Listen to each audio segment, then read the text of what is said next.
Hello, everyone. Welcome to Genealogy Adventures. I'm Brian Sheffy. And I'm Donya Williams. Hey, y'all. Hey, how y'all been? We hope that we're finding you well this Sunday as always. And as always, thank you so much for spending the next hour with us. You have been missed. Yes, you have been missed, but I ain't gonna lie to y'all. This break was a much needed break, and I'm still tired. So I'm pretty real. I'm still tired. Yes. So we appreciate we're returning to you a little bit later than usual, but as Donya said, life has been lifing. We're tired, juggling multiple things, but you guys have never been far from our thoughts. And we think we Never. have an amazing, considering this is season 9. Wow, first episode of season 9. What a threshold. That part. That part. We wanted to spend a little That part. time making sure that we had a really good balance of topics to spend the next season sharing with you guys. A lot of our folk, you can imagine America at 250 is going to factor into some of our programming, but we're also going to take it a little step further and kind of document the Black history in this land for 400 years. Um, so we know that our last show kind of ended on a political note, and this show is starting on a political note, and then we'll be getting back to our kind of regular thing. But a lot's happened. Lots happened while we've been on hiatus. A lot has happened since the last election, and I'm going to speak for myself. I was going to say we, Donnie. You more than adept at speaking for yourself. You can Um, speak. You can speak for me. I don't want the topic of the show to come off as "we told you so," because where we are as a country, we are too far down Oh, that. don't speak for me.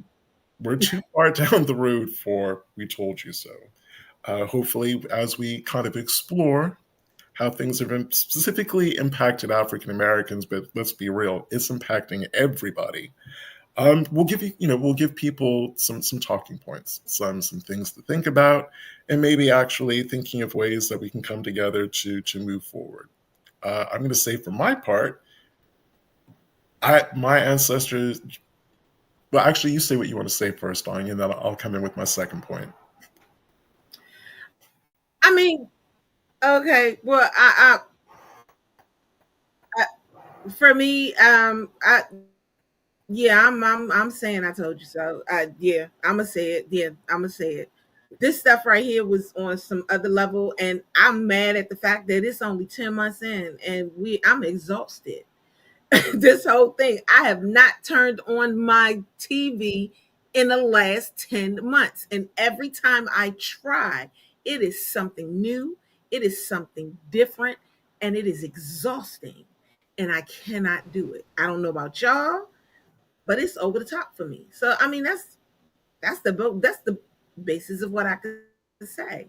It's exhausting, and yeah, we told you so. That's when I'm on the we told you so, kid. And before I forget, I just want to say we've seen the No Kings protest that happened over the weekend. Really happy. The turnout Wonderful. was. I wasn't expecting that level of turnout. I'm just really happy that for Kudos. the most part everyone was safe. Things went without a hitch. I'm going to say again, that was largely because specifically Black Americans, but other people of color primarily weren't there. And I'm going to. Kudos. And I want to say this. Let me say this. Yeah. Kudos to you guys for stepping up, for doing what you need to do, for making those steps and moves that needs to be made without African Americans being involved. Because we know that we need to be safe. And that's the bottom line to it. And if those that don't understand that, we have to stay safe. And this is the only way for us to stay safe. This is the only way for us to take care of our families. This is the only way for us to preserve. We're here to help from inside. And that's what it is. We're here to help from inside. So whatever you need inside, we got you. But Yeah. outside, kudos to y'all. Thank you for stepping up. Be safe. Stop walking up on those people and fighting them and doing that stuff. Don't do that. Don't do that.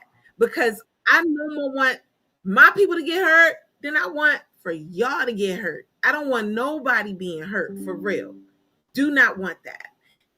And you guys just, be safe, take care of yourselves, but kudos for stepping up, because I'm telling you what it's looking like is a whole Civil War II, and it's truly looking like brother against brother, and y'all need to take care of yourselves.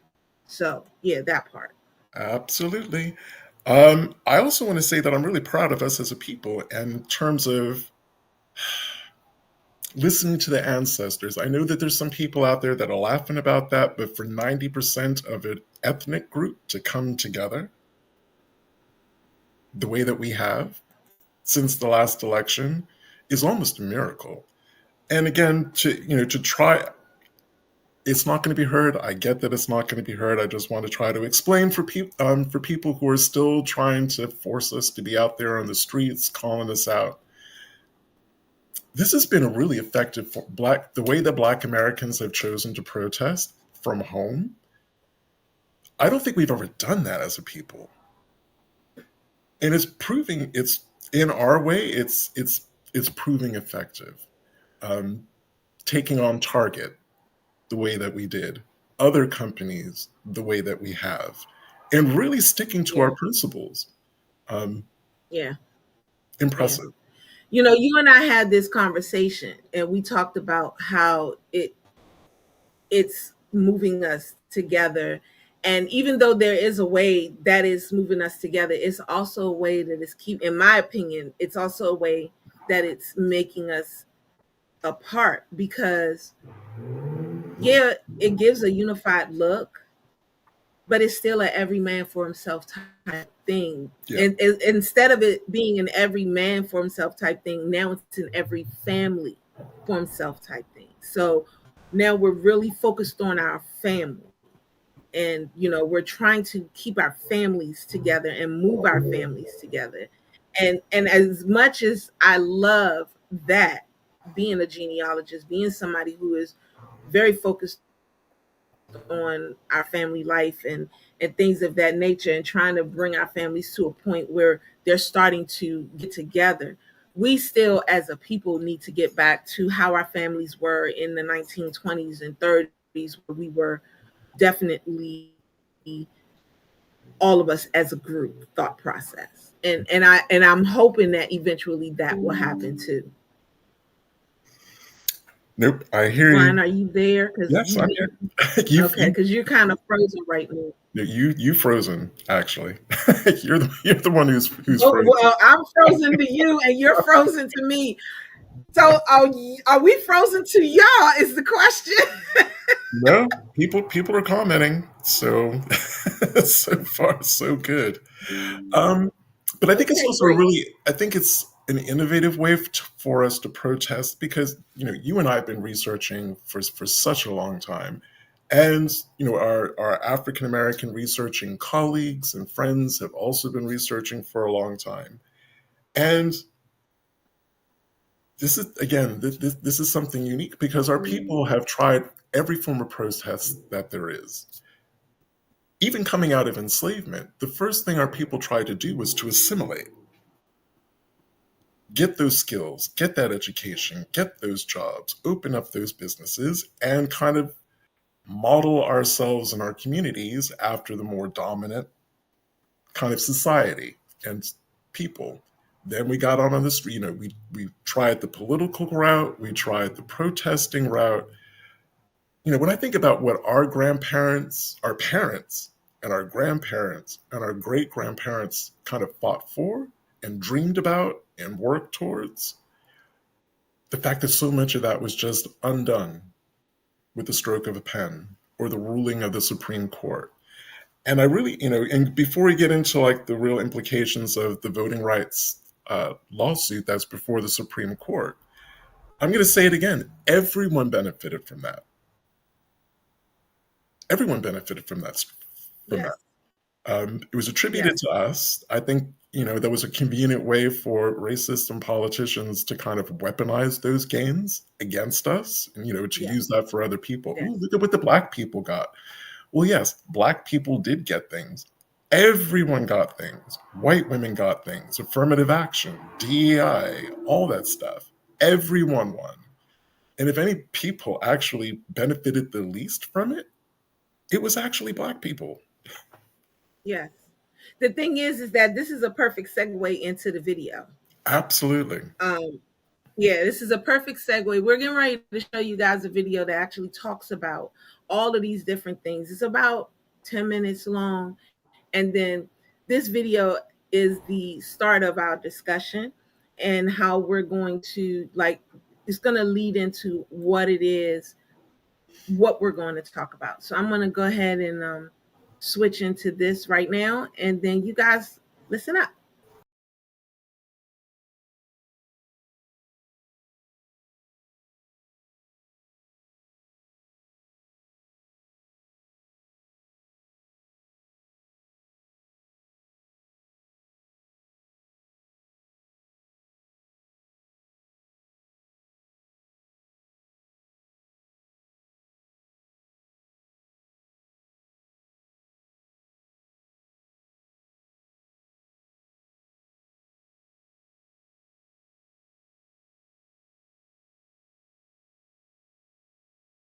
Switch to here.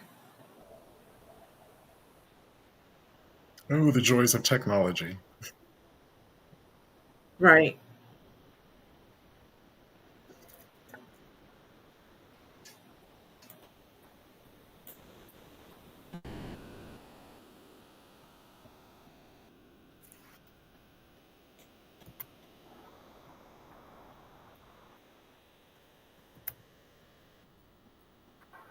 Can you hear it now? No. Mm-mm. Can you hear it? No, nothing.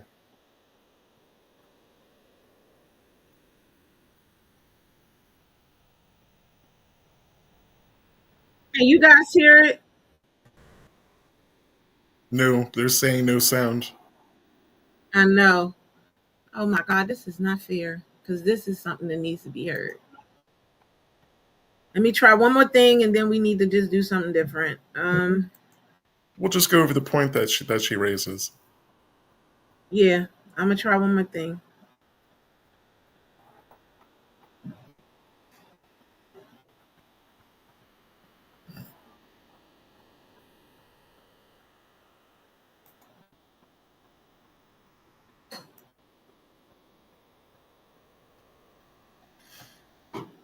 It may be a setting in the browser or the tab. It may be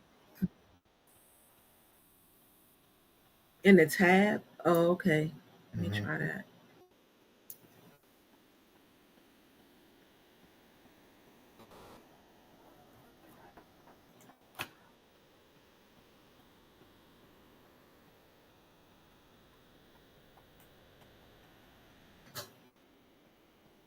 No.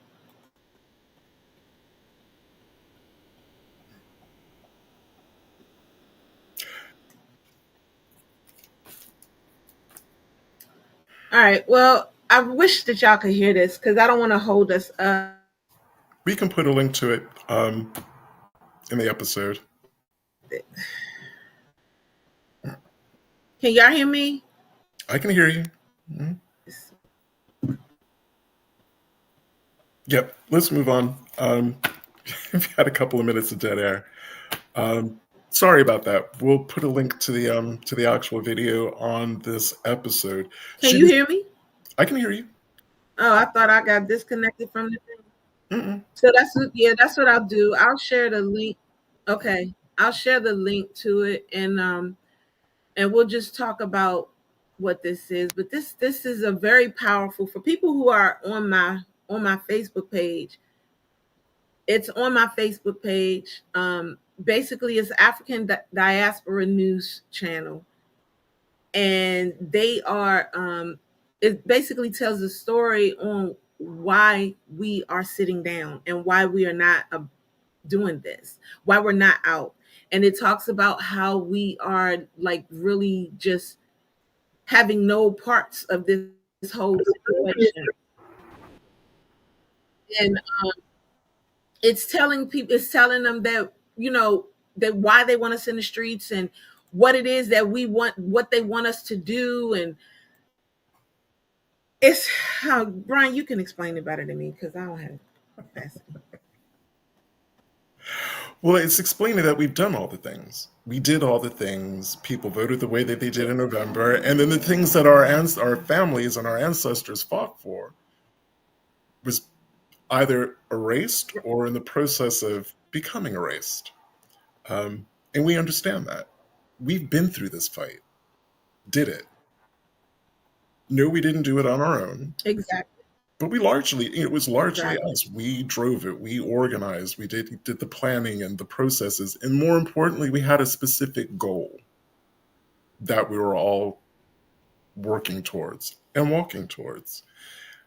So we've done all the things. We've done it.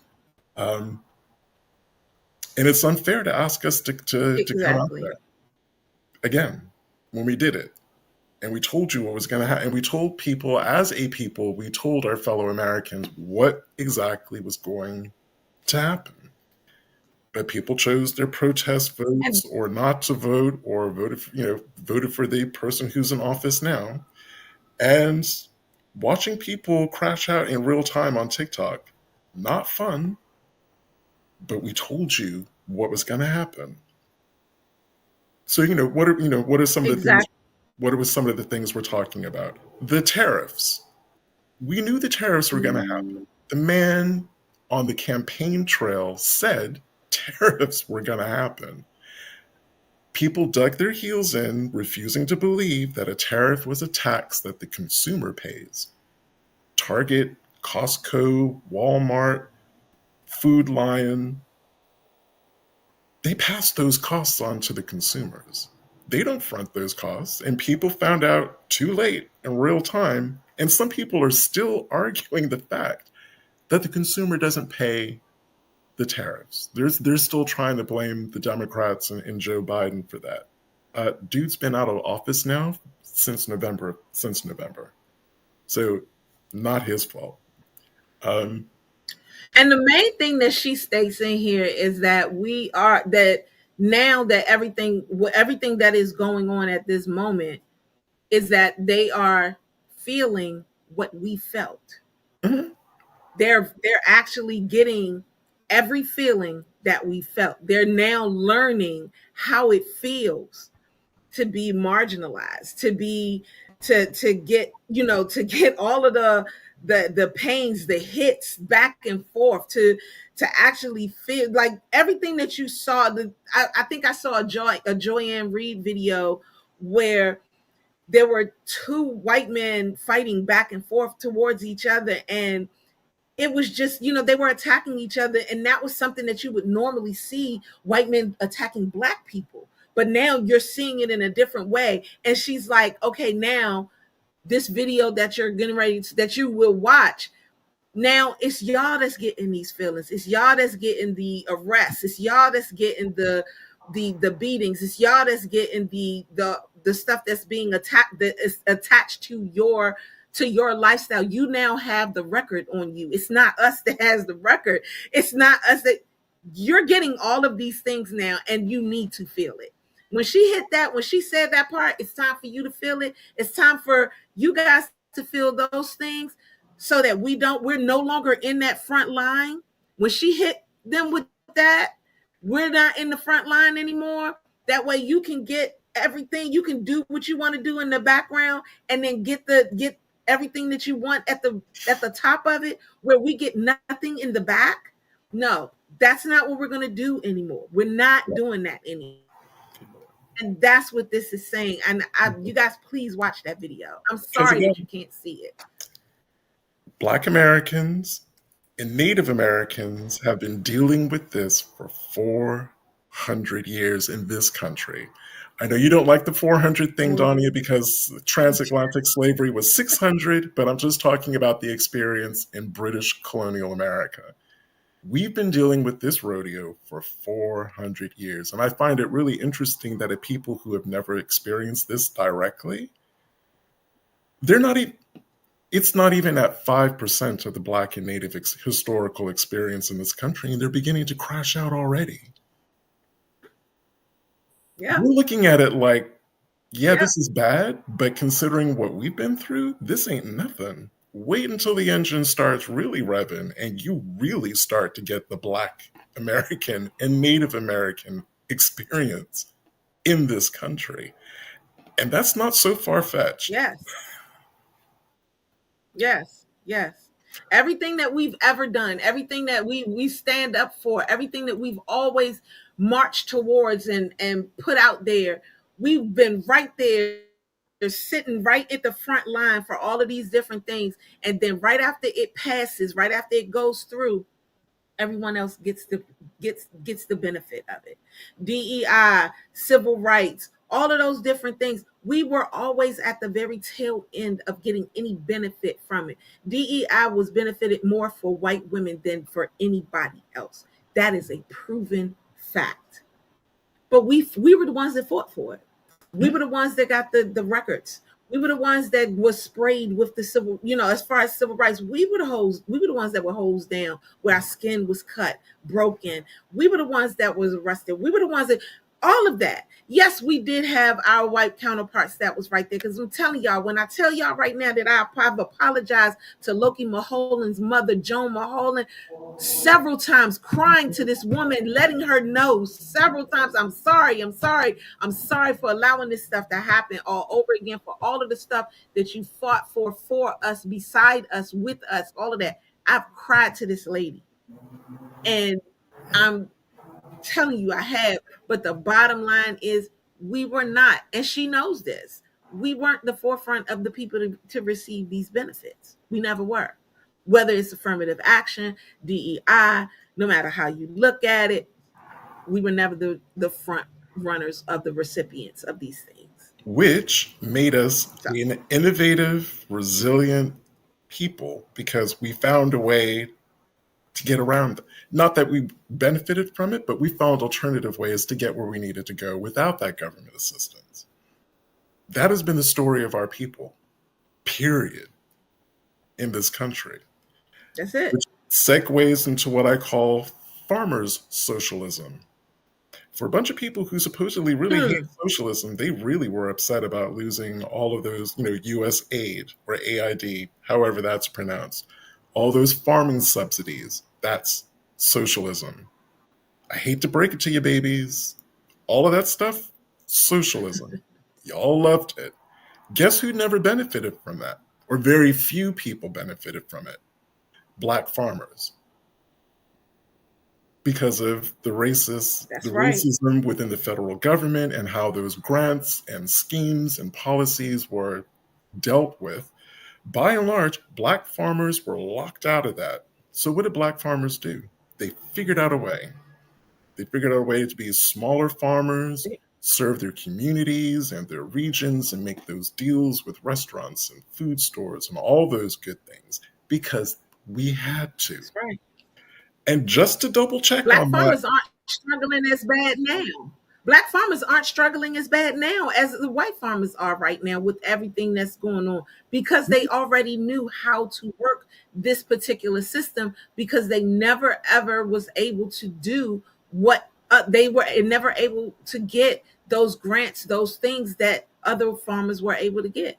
So when he took the farms away and gave it to the white South Africans that he brought over, yeah, Black farmers wasn't tripping off of that. They was like, oh, okay, and kept it moving. Whereas white farmers are like, oh, I know you guys are upset because we voted for Trump and blah, this, that, but now you're all happy because we're struggling. No, we're not happy that you're struggling. We just told you so, and you still went this way. Nobody is happy that anyone is struggling. No one is happy about that stuff. We're sorry that you are, but again, we tried to warn you. Not tried to, we warned you. We warned you. Just don't get mad at me because I don't care. And just to double check, because on my dad's side of the family, we have family in Charles City County, Virginia, who have had their Black family farm since 1867. still farming.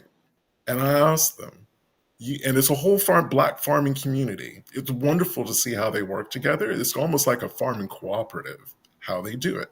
And it's how they've been doing it since the 1860s. And I asked them, did you ever apply for federal farming grants or USAID or any of those good things? They're like, no, that wasn't for us. They're like, why waste the paper? Apparently a couple of their farming communities tried to, they couldn't get it. Just like, so they're like, fine, that money is not for us. We're just going to figure out a way and we're just going to keep things moving. That's right. That's right. That's right. And you're absolutely right, Sonia. That's what it's called. That's exactly what it's called. FAFO. Because don't nobody have time. And I'm just not, I have empathy. I don't have sympathy. That's what it is. I have empathy. And even though my empathy is small, but I don't have sympathy. Because it's all been it's there. It's been right in front of your face the entire time. And you still chose to do whatever it is that you chose to do. So I kind of treat it like a little kid in the kitchen. You tell them, do not touch the stove. The stove is hot. It's going to burn you. Ouchies. Whatever level of language that child has, you try to tell them, do not touch the hot stove. What did they decide to do in November? They touched the hot stove. So yes, I feel bad that the kids burnt, getting medical attention if necessary and all those good things. But like you said, baby, I told you what was going to happen. In your hard-headedness, you chose to do it anyway. Yeah. And those are the perfect words that you use. Baby, I told you what was going to happen, because that's a Black mama speaking to you. And it was really, it was really Black women that was like, hey, don't do that. Don't do that.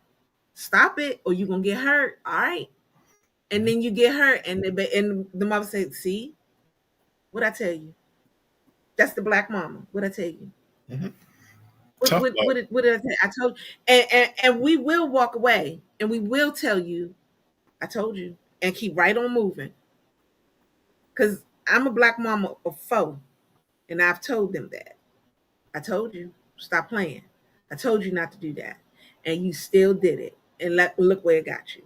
I feel for you, but I ain't tripping, because I told you stop. And you still going and doing it. And so, whatever. But which brings me to voting rights.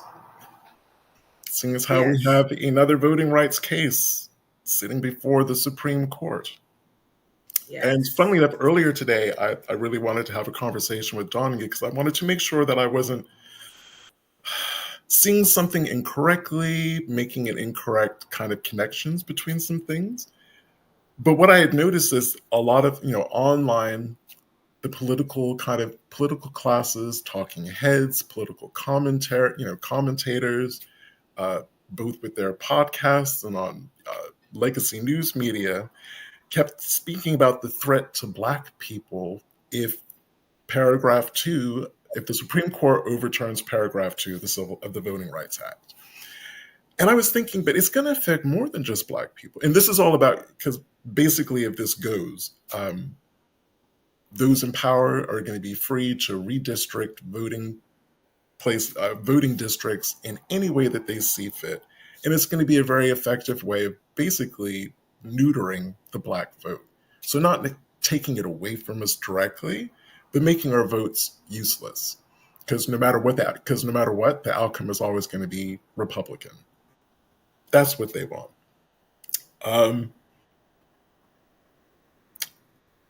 It dawned on me that it's going to affect more than just Black people. It's going to affect everyone who's not white, in a nutshell. Yeah. Because they, the powers that be know exactly who they want to vote and who they don't want to vote. So I would invite anyone who is listening to this or watches this on demand, when all of those news commentators are talking about the negative impact it's going to, because again, it's the oldest playbook. We're just going to say that this negatively affects just Black people so that everyone else, including other people of color, are going to be totally cool with it because they're going to think it's not going to impact them. I can't believe I'm speaking to you about this, Donya, in October of 2025, and there are still people who think that anything that happens negatively to Black people, there ain't going to be blowback on their own communities. I There's still, believe it. there's still people of color communities who are like, well, the voting thing, that's just going to affect Black people. I Um, believe it. it I is, believe it. And you want to know why I believe it? I believe it because this is what they choose to believe. This is the lifestyle, the outcome of the teachings that has been going on for so long, that is now indoctrinated into their minds, that that's what's happening.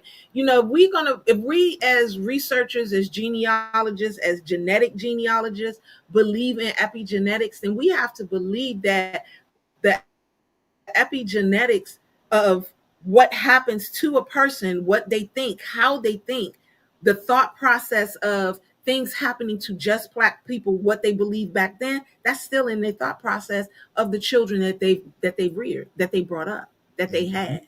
And that's what's going on. They believe that because genetically speaking, that's in their DNA to believe it.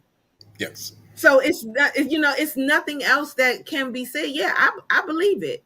I Mhm. believe that wholeheartedly. Unfortunately, these people are going to think the way that they're going to think because they have no other choice but to think it. And until they start picking up a book and reading from that book and understanding what they are reading and trying to learn something for themselves, they're going to consistently do this, and they're going to consistently pass that negative type of DNA on to Well, their own children, and it's going to constantly happen. yeah. So And yeah, I believe it. I'm not Sonia, shocked. Sonia, you are in tune because Donnie and I are slowly building up to the point that you just made. We we really wanted to lay the groundwork on this one. Um, I don't know what it's going to take for people to realize that anything that happens to Black people is going to boomerang on more than just Black people. We knew they were coming for us. We've been saying this since even before the last election. If they get into office, they are going to come for Black people. And they have tried every which way for us to lose our minds and to kick something off. And we're not. Get it. We know the playbook. The playbook's in our Yep. DNA. We Yep. recognize the dog whistles, the provocations, all of it. Yep. So All of that. I'm going to segue. So what I did, and Sonia makes a very good point. I was very curious, and Donia was curious about whether or not the change to what's before the Supreme Court would affect specifically the white people who are working poor, and again, those who are living in rural communities. So I'll just give you, and I was been working with AI for like the better part of 2 hours, and then checking all of its kind of sources and citations just to make sure that what was being said to me was correct, and doing a lot of reading. So basically, I was asking the question: if the U.S. Supreme Court overturns paragraph 2 of the Civil Rights Voting Act, will poor white people and those in rural areas be affected? So this is, and I apologize for reading it, but I just don't want to get anything, because there's a topic that you can get something wrong or misspeak. This is it. So I've written it out so I don't get anything wrong. So if Section 2 of the Voting Rights Act, otherwise VRA, were overturned, poor white voters in rural areas could indeed be affected, though the impact might look different from what it would be for communities of color. And here's why.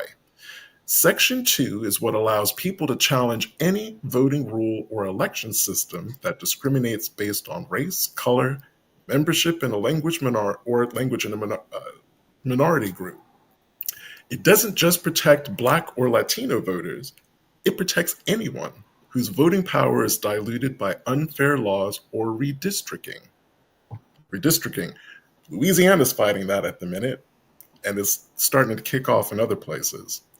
If it were struck down, the immediate and most visible harm would fall on Black, Latino, Native, and Asian American voters, especially in states or counties with long histories of racial discrimination in voting. However, poor rural white work voters could lose out in several ways too. Loss of legal safeguards.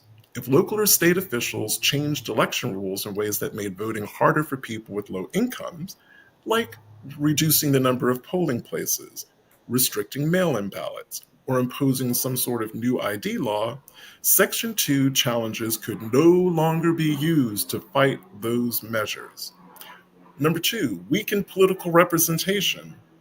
Some rural districts are already underrepresented or gerrymandered in ways that favor certain parties or regions.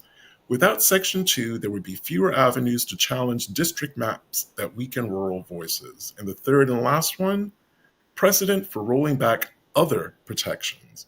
If the court eliminates Section 2, it could open the door to unlocking other civil rights protections tied to voting access, which would affect all poor and working class people regardless of their race.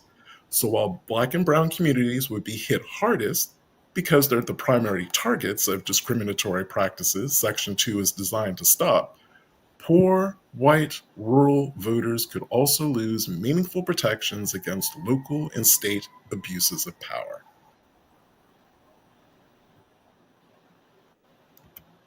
You're not off the hook. And by this point, the anti-blackness should almost be you should almost understand it's now a boomerang effect. I know I did it in a TikTok video, and it's one of my favorite quotes from The Color Purple. Everything you do to us is gonna fail. It's Everything you gonna try come to back do on to us, you. Don't bring my color purple in. are we or are we not real? Say you do right by me. Everything you think about will crumble. Don't do it. Yes, yes. Y'all have been hard on us since November, and we've been out line dancing, expressing different forms of Black joy. Don't get it wrong. This is how Black people also express pain. We can flip it and just enjoy Yes, each other's company and enjoy our family while being real about everything that's happening around yes, us. But yeah, we were out there line dancing, fan dancing, learning new yes. languages, learning how to cook new foods, sharing recipes. That part. Melvin, let me tell y'all something. Melvin has been one of my favorite people this past time hiatus. Because he been dropping some knowledge. He just dropped one just now. He said, "Is MAGA intelligent enough to interpret these backfires you mentioned, or are they too filled with hate?" And I am in total agreement with the answer that I'm getting ready to give, that I know that his answer is they are too filled with hate. Yeah. This is his answer. I'm answering for him. They are too filled with hate. So long And as I you know my answer is correct.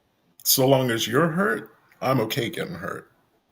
I They just need don't care. But when they yeah. are hurt, then all of a sudden, oh, this is not what's it's supposed to be, and blah, that, and the third, and la la la la la. Yeah, Mhm. whatever. Listen, I'll tell you, Whatever. Melvin has been activated. Yes, he has. Yes, he has. And I've been loving it. You hear me?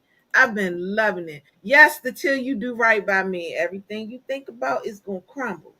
And that's what's happening.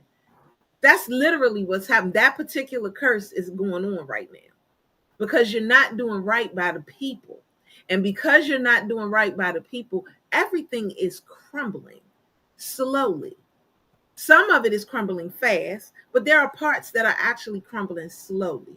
And it's amazing to me that it's going over people's head that they don't see it, and that they're so filled with this hate that they're not seeing it until it actually happens, because the egg prices is still high, folks.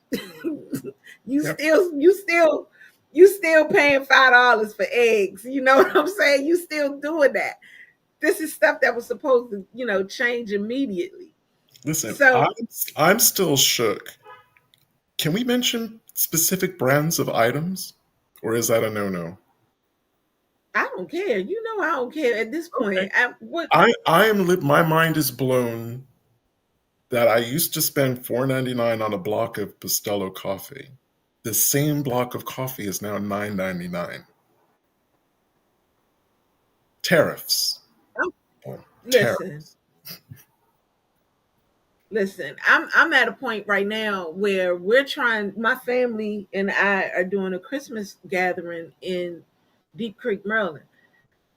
The way this money is coming out my pocket, y'all, Lord, I'm almost like we shouldn't have done it because it's a lot.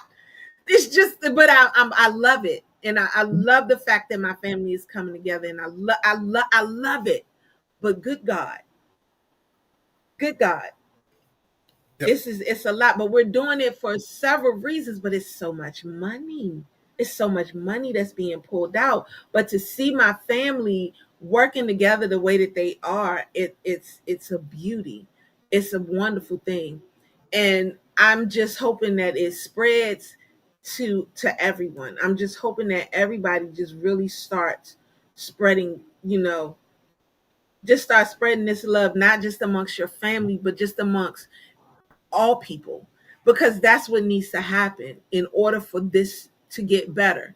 And I want to mention this because I was talking to one of our cousins, and she was saying how the things that's going on with the shutdown, and how the shutdown, what's going to stop the shutdown is the air traffic controllers, because they about to, I've been reading, they about to strike, they about to shut it down. And they said if the air traffic controllers do that, that means the planes can't fly. And if the planes can't fly, then billions of money is going to be lost almost immediately. So with that being said, you know, once that happens, all of a sudden the government is going to open back up. Okay, let that happen. But my thought is this: if the air traffic controllers can strike, then why can't y'all? Why can't everybody? If the journalists can walk out of the Pentagon and be like, no, I am not going to I'm not going to sit up here and do what y'all want me to do to keep this information from the people. Why can't y'all? We as a people need to recognize and realize that we are the ones that are in control. It is us, not them. And until we realize that we are in control, this is going to continue to keep happening. Because if they ain't got nobody to actually run, then what they gonna do? Hmm? Well, you just beat me to it because I'm just about to say if you really want to know what an aggressively redistrict state looks like, South Carolina. And I've done some heavy research on this. Over the last 15 years, roughly 40 to 46% of the people who do actually vote in South Carolina do not vote Republican. But you would never know that by our Mm-mm. state and our congressional and our senatorial representatives. You would never know that. You would Mm-mm. think that South Carolina is just a ruby red state. Okay, hold on, Sandra. You mean to tell me we haven't hit rock bottom yet? No, we haven't. I agree Because with her. We haven't hit rock bottom yet. oh my god, I can't turn off nothing else. What else am I going to turn off? I can't turn nothing else off, y'all. Oh my god, that is When wild. a significant percentage of a specific demographic group, I don't even want to say the acronym, I don't even want to say the name, when a significant part of that group, when the light goes on, they're still going to hate us. I don't care about that.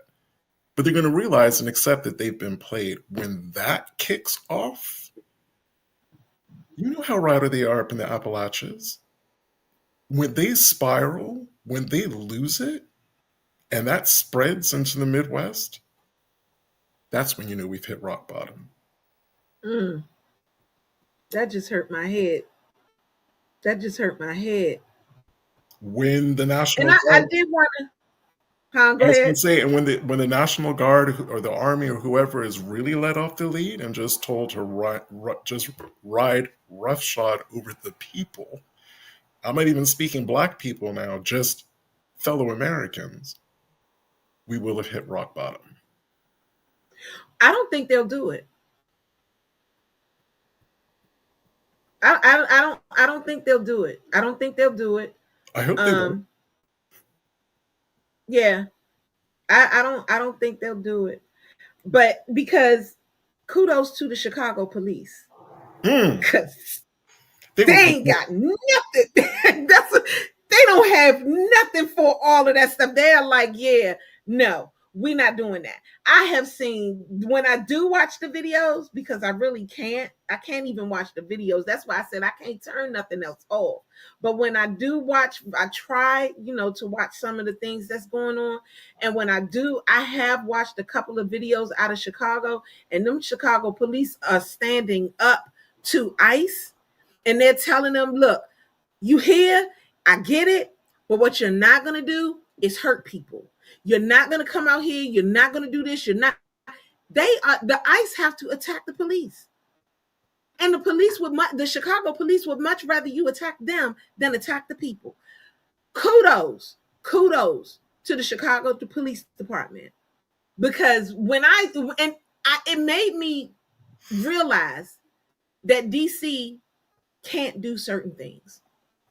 I was pissed at DC. I was totally upset, given the fact that the political background that my family has in DC. I was totally upset.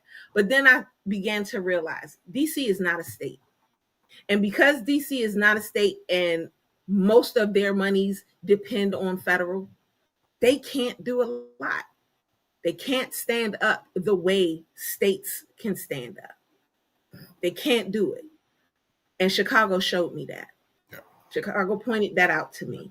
And to Sharon's So, and to yeah, Sharon's point, yeah, when the epidemics start flaring up again, because we know COVID's back on the rise, seeing as how I got my yes, first it is. got my first dose of it. But you pair that with, if the Republicans can actually work out a way to get this bill passed that will gut Medicaid, and who knows what else is in that bill. So you have an epidemic, lack of access now for millions of Americans for affordable health care during a pandemic. It's going to get ugly. And the way to know what else is in that bill is to talk to your congressman. Yes. Find out. These are the things that need to be done. Like, y'all need to really start. And I'm talking about both Republican and Democratic. Talk to your congressman, or better yet, read that bill.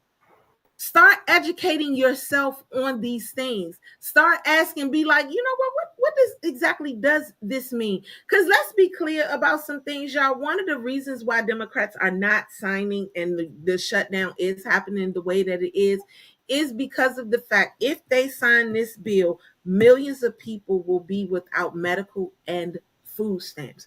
Yep. Millions. And This is something that people need to understand. And I just want to quickly interject again, African Americans do benefit from these programs, but benefit at a far lesser rate than other people. Just putting That's that out. right. Biggest That's right. SNAP beneficiaries, again, poor White people. White people. It is what it is. It is what it is. There is plenty of government data and all the good stuff for reports, whatever, for people to read. Yep. That's right. That's right. So y'all need to start, like, people really need to start reading these bills and understanding what they are. I no longer even call this fight Republican against Democrat. I don't call it that. I don't think it's fair to call it that. And the reason why I don't think it's fair to call it that is because there are a lot of Republicans that don't actually agree with what Trump is doing, but because they're trying to save face to a certain degree and they're afraid, They don't say nothing. They Yeah, just don't say anything. And that makes it bad. That's bad in itself. But I still, they're not as brave as people like Adam and Cheney. They're not as brave as those people. But they just walk away. But I also, another thing that I don't like, these Republicans that's now switching to Democrat. Don't be shocked on these Trojan horses that's coming up in these areas, because they might be, stepping in. I don't know. My mind is everywhere. So no, yeah, I let me hear shut up. you. I heard that, and I just immediately. I'm not saying that this is them, but it made me think of them: Joe Manchin and Kristen Sinema. That They were, part. they were just Democrats in name only, and Yeah. that's it. In the closing minutes of the show, I also wanted to say that, many times Donnie and I have been on this platform in the last couple of months telling other Black people, stay home, don't go out. The unaliving of Mr. CK was the aftermath of that, was the reason why we said to stay home. Because who do they blame for his assassination? He was assassinated by a white man. But who do they blame at first? Black people. What was one of the first things that was done? They threatened HBCUs, threatened to bomb them, then started going to their campuses trying to rile us up. We are never far from their thoughts, even when we're Let home. me tell you, we live rent free in their head. We live rent free in their head. But this the thing. They went to the HBCUs, and I'm sorry to interrupt you like that, Brian, but they went to the HBCUs, and I'm probably interrupting you like this because I'm a mommy. They went to the HBCUs because they went after our babies. That's why they did that. They went after our kids. They're trying. This is the way that they're trying to get us out there, by going after our children. They're like, if they come for the kids, then this is how they're gonna get us out there. We need to teach our children how to walk away. We need to really like push the 1960s on our kids, because we're back there, whether we want to be or not. We're back there, and we need to teach our children what the 1960s, 70s, what they did during that time, how they walked away, how they were able to do that. They need not fight. They need to get away. They need to, go the opposite direction. Because I'm telling you, I am the person, and this is weird coming from me, because I don't walk away. I'm not her. I'm a true Gen X person. And I'm the one that be on my Facebook page and will tell you quick as a flash, don't record. Because if you record after I finish beating the person up that's attacking me, I'm coming for you, because you should have helped me. So that's who I am. I'm not going to sit up here and I'm not recording. So we need to teach our children to not do this. But they came after those HBCUs like that because they was trying to get Black folks out there. That's why they did that, and that's why they're going to continue coming for those HBCUs, because they're coming for our children.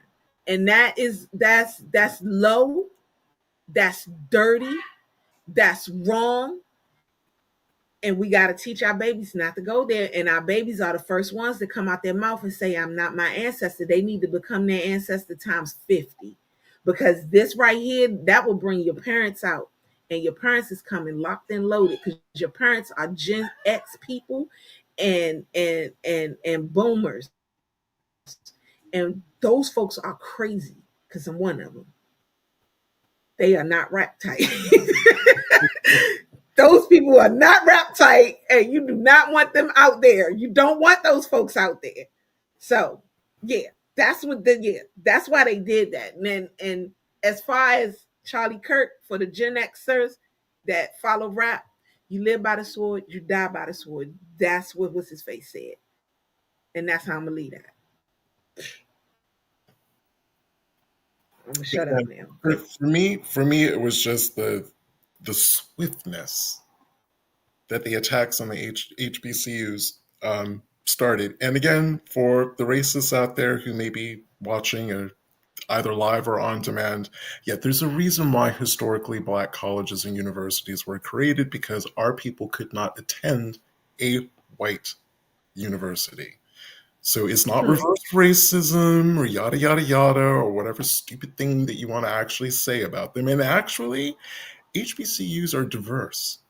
Anyone can apply to a historically Black college and university and enter and receive a wonderful education.